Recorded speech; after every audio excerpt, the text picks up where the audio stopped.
Okay. The newsletter coming up on Friday from Ginny will have a full update of the schedule. Please look at it. There's a lot of new dates in there. I won't go over things tonight, so we can proceed with our evening's competition results. As you know, the topic was the essence of winter.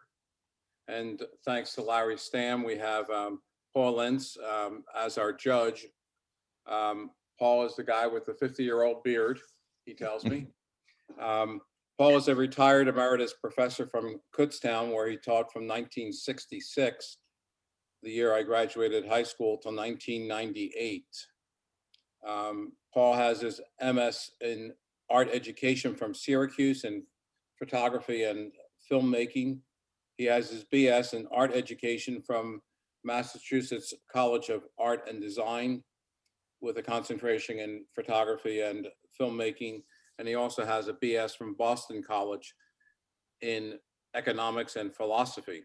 Which I have no idea what the hell I'm talking about. Paul's work is represented in permanent collections at the Kutztown University, the Scranton Museum of Art, the University of Chicago, Princeton University, and the Portland Museum of Art. He's exhibited nationally at various juried exhibitions, and that pretty well slowed down after he retired in 1998. He is a resident in Berks County and was gracious enough to be our judge for this competition. So we have a local, highly skilled and appropriate person to evaluate our images. So thank you again. I'll never live up to that, Judge. So what we'll do is we'll go through the sections and categories. This time we'll start with Class A and Pictorial. The images were labeled totally blind, no names, and random numbers. Although a couple people did have their names back to back, they were all randomly assigned. And Paul had no idea who was who. So with that, I'm going to share my screen and show the images. If you want to mute your mic, that's fine. That would work. You all should be seeing my Lightroom catalog at this point. Paul, can that be seen? Yes, very well. Excellent. Okay. So we'll go through, just admit somebody and shrink that up. We'll go through the images first, so that you can see all of the images. Close your eyes for 1 second. Let me make sure I hit the right button here. I did. You can open your eyes. Okay, I will have the image title only in the upper left-hand corner for these images.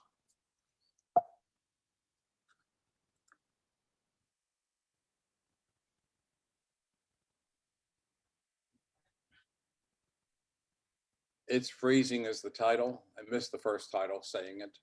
Little Schoolhouse.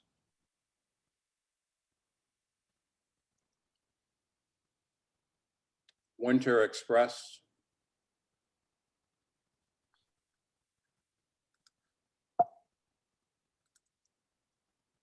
All Iced Up.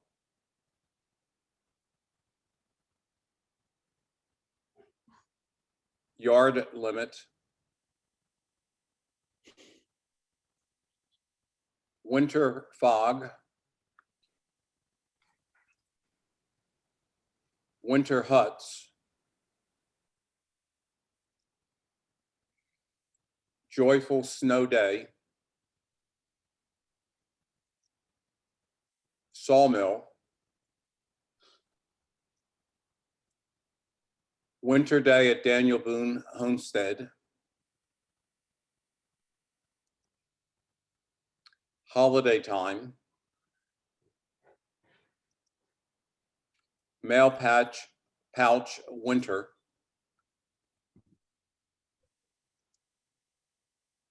Sunday Morning.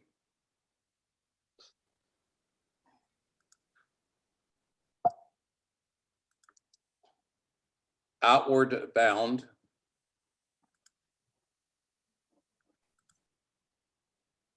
A Fond Life. Okay, so I'm going to go back now and I will show you the maker's name and information about the image, and we'll run through them again. I'm showing the names now just so you can associate. Obviously, Paul has already done his job in the names, without the names being known. Winter Farm by Ginny Lodge. If someone could mute their mic, please. And what other? You mean your Lieutenant Top Knot? Doug. Doug, right, figures. Doug was struggling when we got married. Struggling in advertising? What would have been the loss? Can- One less Hello, hunger can- persuading Americans rent is bad? Are they condemned to purgatory if their arteries don't Can't smell you like mute them? roses? I was training for will, yes. medicine. Maybe if you'd been just a little less good at it, you might have needed me a little more. Sorry, folks.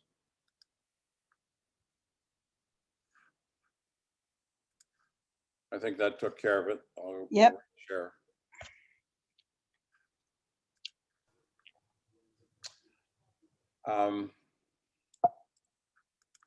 Let me start over. Winter Farm by Ginny Lodge. It's Freezing by Lee Reeves. Little Schoolhouse by Joanne Stam. Winter Express by Bob Gross. All Iced Up by Joanne Stam. Yard Limit by Bob Gross. Winter Fog by Lee Reeves. Winter Huts by Larry Stam. Joyful Snow Day by Tom Story. Sawmill by Bill Coughlin. Winter Day at Daniel Boone Homestead by Bill Coughlin. Holiday Time by Tom Story. Mail Pouch Winter by Ginny Lodge. Sunday Morning by Larry Stam. Outward Bound by Vince Pellegrini. A Fond Life by Vince Pellegrini. And we'll now show the awards that were picked by Paul, and then Paul will make comments about some of the images. For honorable mention, Mail Pouch Winter by Ginny Lodge.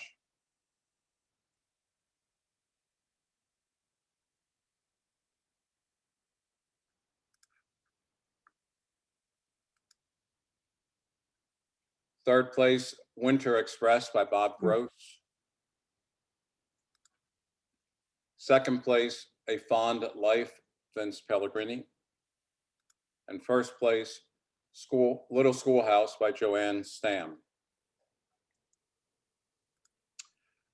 So we could, you can tell me, Paul, which images you want to review. Are you reviewing just the ones that scored, or? He's muted. When you He's muted, muted. you muted him too.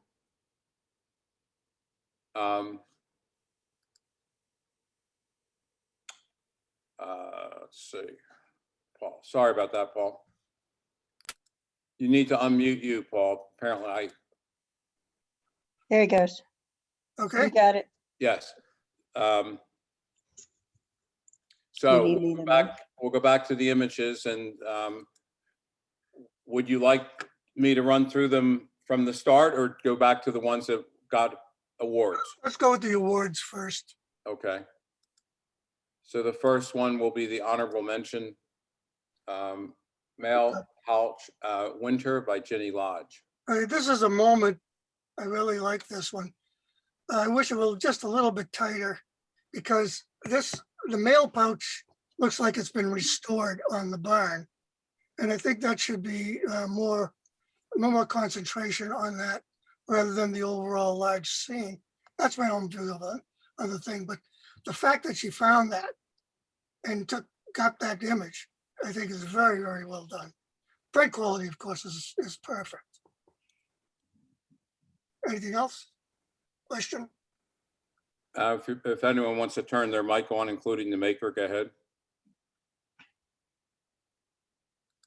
We'll go to third place, Winter Express by Bob Gross. Yeah, this one I like because it's not of the train, it's about the train.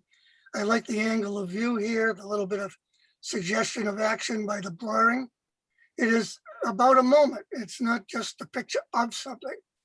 And I think one of the things I always kind of liked in photography was a photograph that's about, even though there are other elements you like, but I really give credit for getting down there and using this particular angle and making something happen. The only other thing too I've noticed is a lot of one-point perspective. Now that's okay. Some people use it well, but be careful. All right, just be careful. Thank you. Go ahead. Paul, could you explain what you meant by that? One-point perspective. Yes. Okay, everything is going down to a point here. And this convergence, you see a lot of it in some of the photographs. Now, for somebody who's doing it for the first time, and maybe it's unique, but also it can become a trap. And you've got to be very careful that you just don't get caught in this one point perspective all the time, because the camera sees that more than you do. And it just, just got to watch out. You got to be careful about that sometimes because it starts to become not an icon, but it starts to become a trap. And once in a while, yeah, it's going to work. But so often you just kind of get caught in it, and you got to just watch it sometimes, in my opinion. Okay. Fond Life. Okay, this one I really like very much because here I noticed that people using that kind of panoramic presentation, which I think is very nice. But in this one, I think it works because every element, the light, the barn, the composition, the use of the values, right on the money. I really like that one I think that worked very well. You take out some of these elements and it just wouldn't work, I don't think. And notice it's not one point perspective. This one, okay, go ahead. Nope. Little Schoolhouse, Joanne Stam. Yeah. Again, this could have been just a picture of the schoolhouse, and they chose more to compose it in the atmosphere in which it existed, where it was. It tells you something, and it also makes for a very handsome shot because of the environmental stuff that's in it. And that's more important to me. It's about something, not just of something. And I really, really think she did a wonderful job in keeping the values balanced so nicely. Okay. Okay. Comments before we move on then? We'll go to the next grouping. Paul, is that right? Yeah, fine. Okay. We'll do I class, don't agree with them. class Pictorial. What's that? This is Class B Pictorial.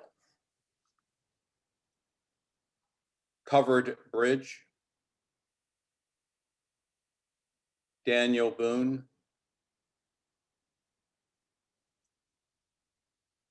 Winter Ready. Too Cold to Sit.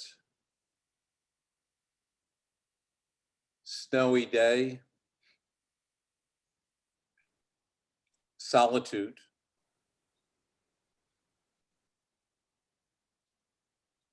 I Love Snow, The Backyard, Daniel Boone, Snowplow,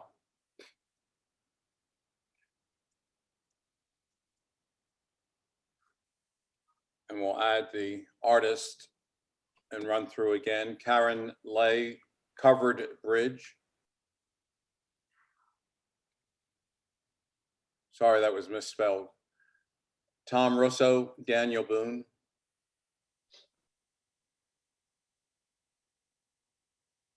Charlie Bevins, Winter Ready.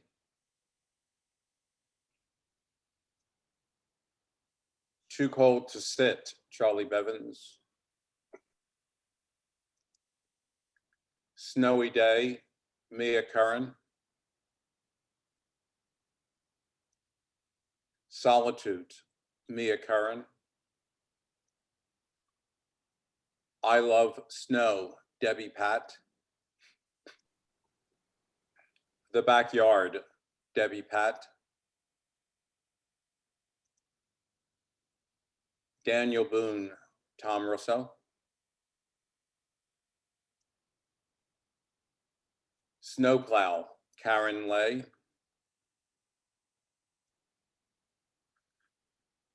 And then the ratings by Paul, start with honorable mention. Yeah, this one here is a good example. If this were in black and white, it would make no sense at all. It's really, the color is absolutely integral to this image. The only thing, I wish the model were a little more relaxed in looking at the camera. I don't think it needed the vignetting, but because it worked, I think, well without it. I think all the convergence here brought you right to the subject matter itself.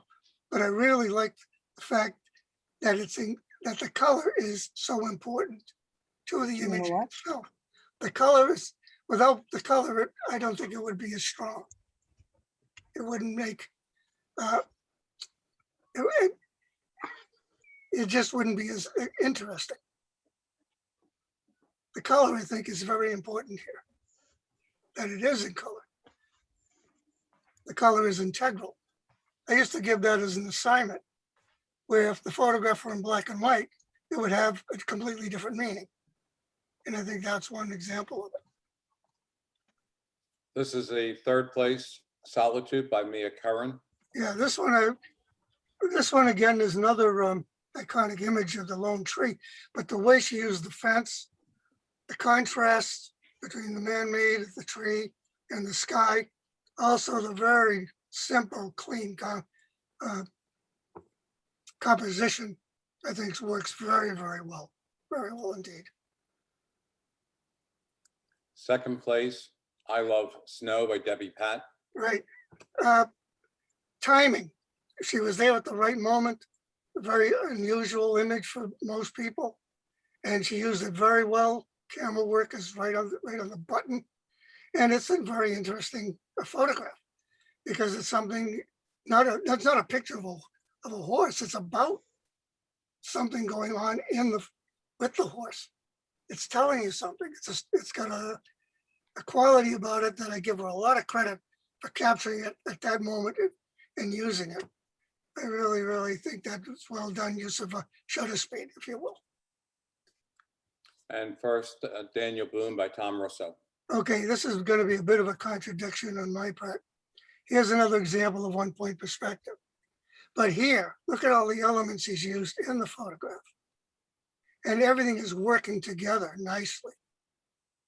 Everything is just clouds, everything, he set it up just right.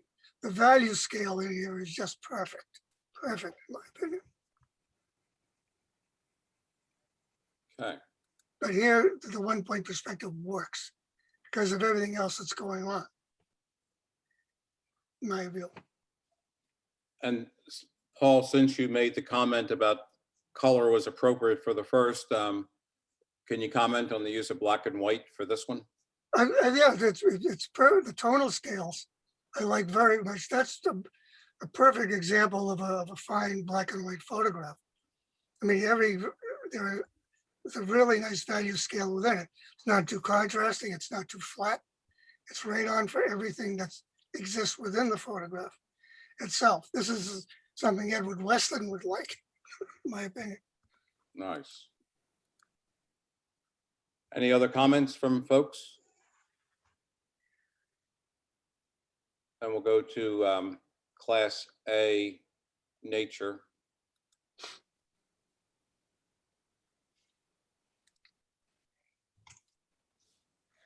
Slow Death. Hmm.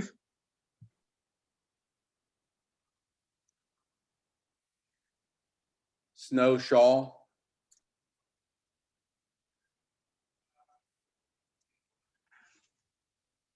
Two Leaves in Ice.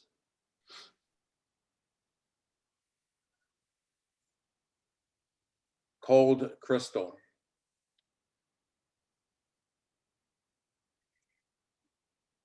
Snowbird. Caught in the Ice. Encased in Ice. Northbound.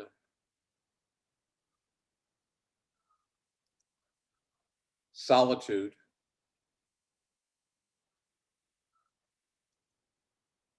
Angel Wing.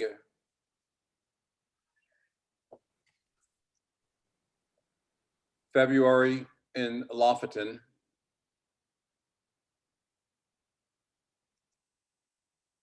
Contrast in the Snow.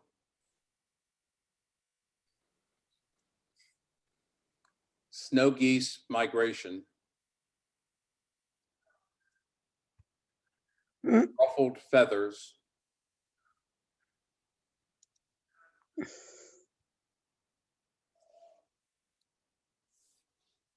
And we'll run through them once more. Slow Death, Vince Pellegrini.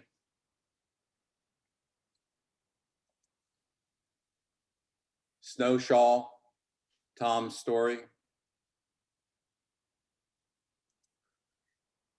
Two Leaves in Ice, Larry Stamm.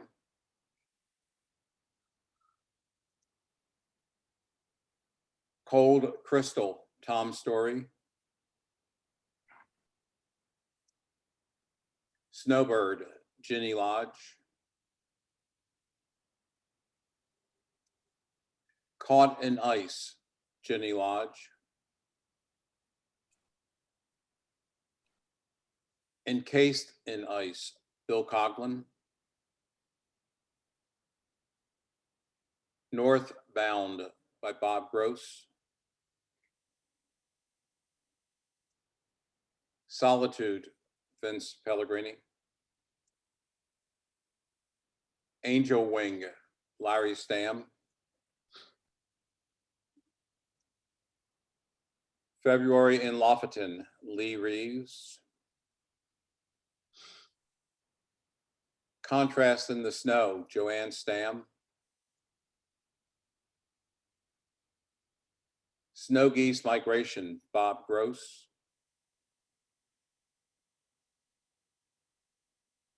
Ruffled Feathers, Joanne Stamm.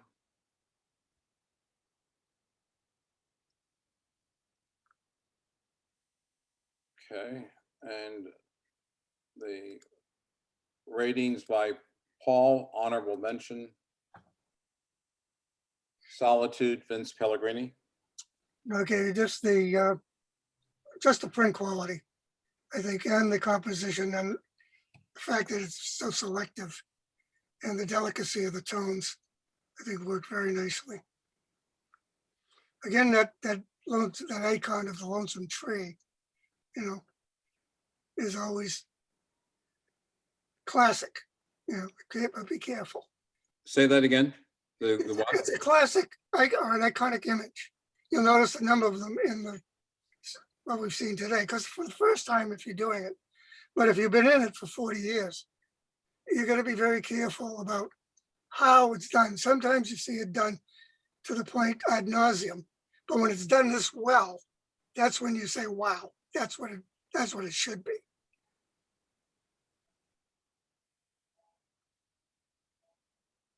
Third place, Slow Death, Vince. Doing well, Vince.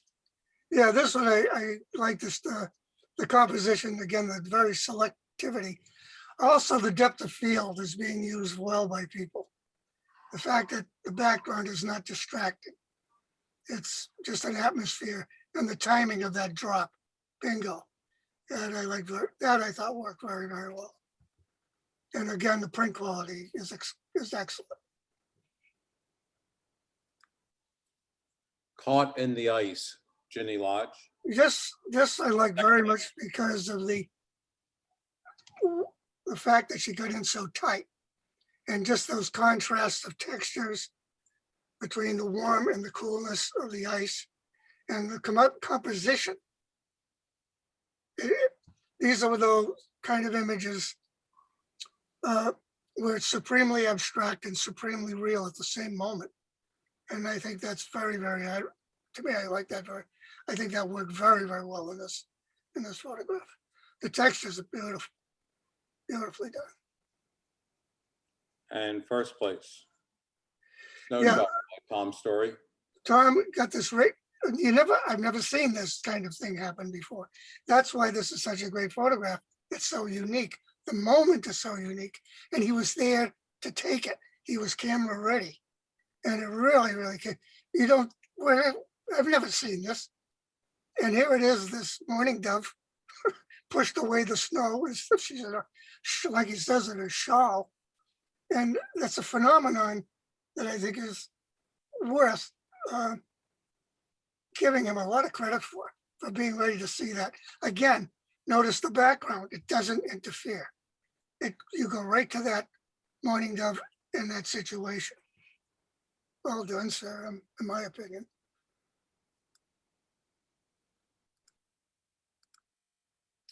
All right. And the last grouping is Class B, Nature.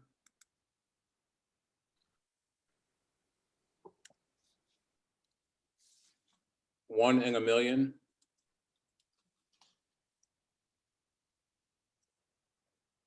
Falling Out.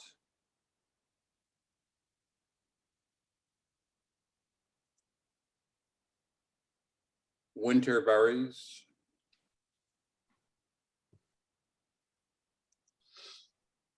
Snow Dunes.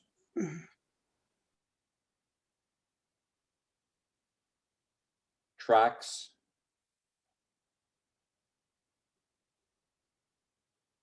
Touched by Snow.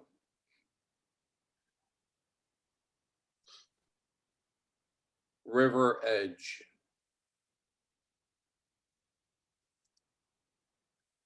Winter's Gold.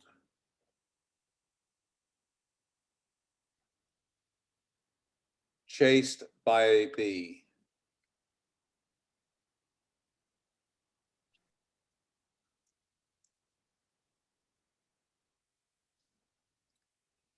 So we'll go through them once more with the maker's name and the camera data when we have it. One in a Million by Mia Curran.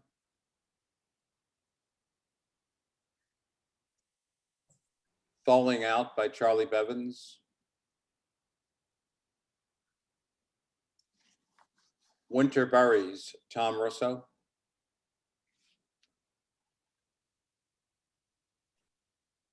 Snow Dunes, Charlie Bevins.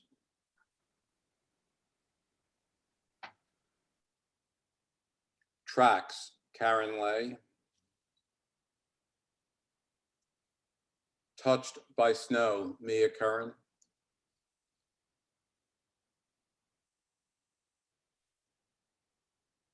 River Edge, Karen Lay.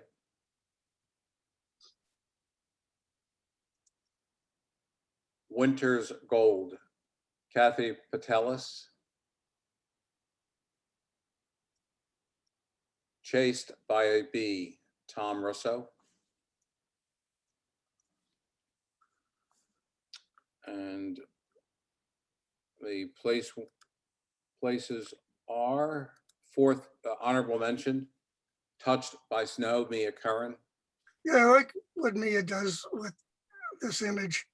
I don't think he needs the diagonal though, but that's just me in the thing because there's so many diagonals going on within it. Again, beautiful whites, the very delicate quality of the plant, I think works very well. And I think the print quality and the depth of field, especially when it doesn't distract from her idea, I think is very, very commendable, very handsome.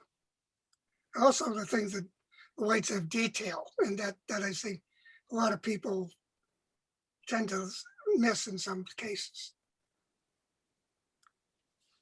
Chased by a bee, Tom Russo. Yeah, this one again, it's a moment that you 1 in a million moment. The only thing I think it could have been cropped down a little bit more. There's an awful lot of negative space here that I don't think is really necessary because the bee and the butterfly, that's it. That's the whole key to this photograph. And again, give credit for being able to see that moment and to photograph it. That is real work. That is beautifully done. That's the only thing I don't care for. It's the too much negative space. 1 in a million, Mia Curran. Second Yeah, place. Again, just the composition. You can see the rule of thirds being applied here, in my view. But again, I like the delicacy of the white, the strength of the white against the rest of it.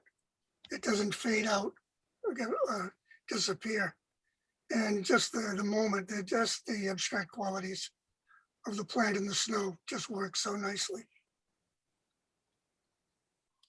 And first place, Snow Yeah, Dunes by Charlie Bevins. Yeah. This one again is that kind of abstract and real at the same moment.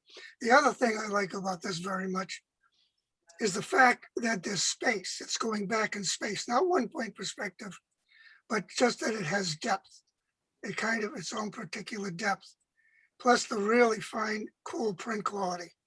I like that. I think that works very, very nicely.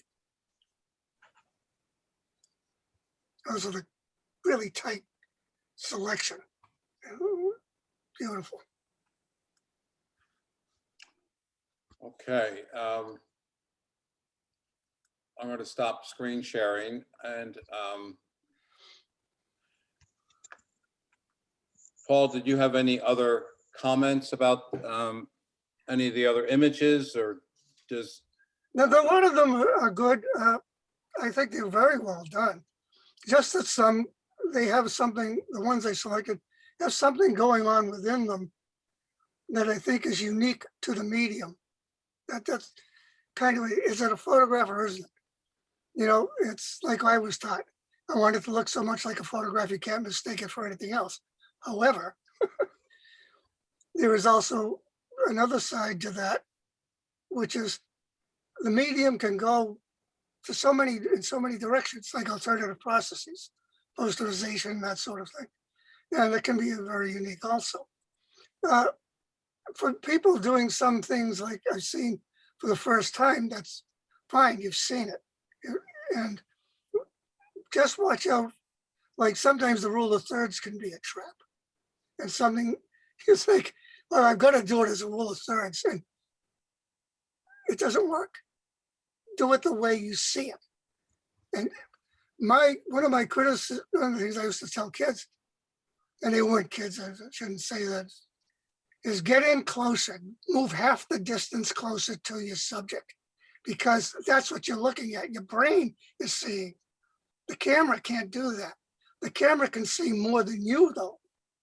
Remember, you can only see one plane at a time. The camera can see multiple planes simultaneously. And that's why long depths of field, short depths of field become very critical. Not that they become a trap either, but use it effectively. Technique is what works for you, what works for the image, not for the sake of saying, being able to say F8 at a 60th. That's who cares? Why did you use F8 at the 60th? You have to, sometimes people don't make those choices, sometimes you don't have to. But don't rely heavily on auto, because that can really ruin a good idea. I know with some of those photographs like the bee and the butterfly, I mean, how much time do you have to think about something like that? You got to do that right on the money, right on the spot. Or the mourning dove sitting in that snow. Holy cow.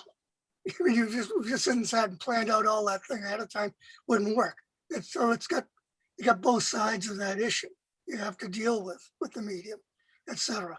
When I worked for CHIC, I mean, he had all these flat objects, and these weren't catalogs for the retailer, these were catalogs for the wholesalers. So they had to be, he wanted them, how do I do this? All I did was lay them out on black velvet and use a very long depth of field to make sure that every detail was there. But against the black, all you saw was the object. And that's what he wanted. That's what he needed, etc. I don't know, I'm just going on kind of raving right now. So, because the work was so great. I mean, this is probably the best camera club work I've ever seen is the Berks Camera Club, Berks Photographic Society. I remember years ago, some of the photographic societies, we used to call them the Lawrence Welk Society of Photography because they were just so cornball. I mean, if I saw one more dachshund dressed up like Santa Claus, I think I'd, you know? And if you've ever seen the work of a photographer named Morgenstern from the 1930s, you go, oh my God, this is Playmate of the Month of 1932. This is what they were terrible. But they were very big, very, very big. If you want to look at figure photography, go look at Edward Weston. Not Morgan, but go and look at Morgenstern and you'll see what I mean. And look at the best, look at the best work. Look at the work of the greats. I mean, that includes Gene Smith, the greatest, probably to me, the greatest documentary photographer that ever lived. This guy would go into one of the most horrifying situations in photograph. And he came out with the best stuff you've ever seen. I tried to get him out of Kutztown. And then one day his wife called me and said, Paul, he slipped in the store, he hit his head. He passed away last night. It broke my heart. If you want to see a great African-American photographer, go look at the work of Roy DeCarava. Because he was in the community and he made it work. You want to look at the great artwork, the beginnings of it, Alfred Stieglitz. He did things that nobody else would do. Of course, he was cornier than me. He would say, my work is not ready for New York. And he had a studio in New York, he had his gallery there. But, don't be afraid to use the medium effectively. Don't be afraid of it. Because I see a lot of it, I don't have to say that, I'm talking to the choir, etc. So that's about my rant for the day. One of the comments you made was the artist's vision. Can you say a few words on what's the best technique, thought process, creative process for the maker to be able to demonstrate the maker's vision for an image? Is it composition? Is it leading lines? Is it everything? Tone? But it's everything, but it has to be something that grabs you right away. Not something you can contrive it, like one of the late photographers, Sandy Skoglund, created these images. She was a photographer as director. she would make these rather bizarre images. And then the critics would scream, oh, is she a sculptor or is she a photographer? She said, I'm a photographer. And they got all upset about this. You gotta have something that grabs you. It's gotta be, sometimes it's an abstraction. For some people, it's subject matter per se. But, you know, it's always, you gotta take off your own masks and see what's inside yourself. I think that's the only real criteria. Yeah, you can use compositional devices. That's why I mentioned integral color. You know, why is it in color? Just because it's in color? Is the color important? Should it be in black and white? Could be better in black and white. Why not? Etc. Think about it. One of the things for me always has been, when I get a moment, I never photograph something once. I may go through 4, 6, 7, 8, 9, 10 shots before I say, oh, this is the one. That's me. That's the one I want. Sometimes you can't, like it's like that bird in the butterfly, bee in the butterfly. You can't repeat that. If you had a high speed, multiple exposure camera, maybe, you know? But I give whoever did that one, I still give them a lot of credit. And the one of the horse in the snow, again, you just don't have, but the selectivity and the final print that came out of it, I think were very nice. You were ready for it. You were ready for that. And I think that's great. I think that's wonderful. Anything else? Am I driving everybody nuts?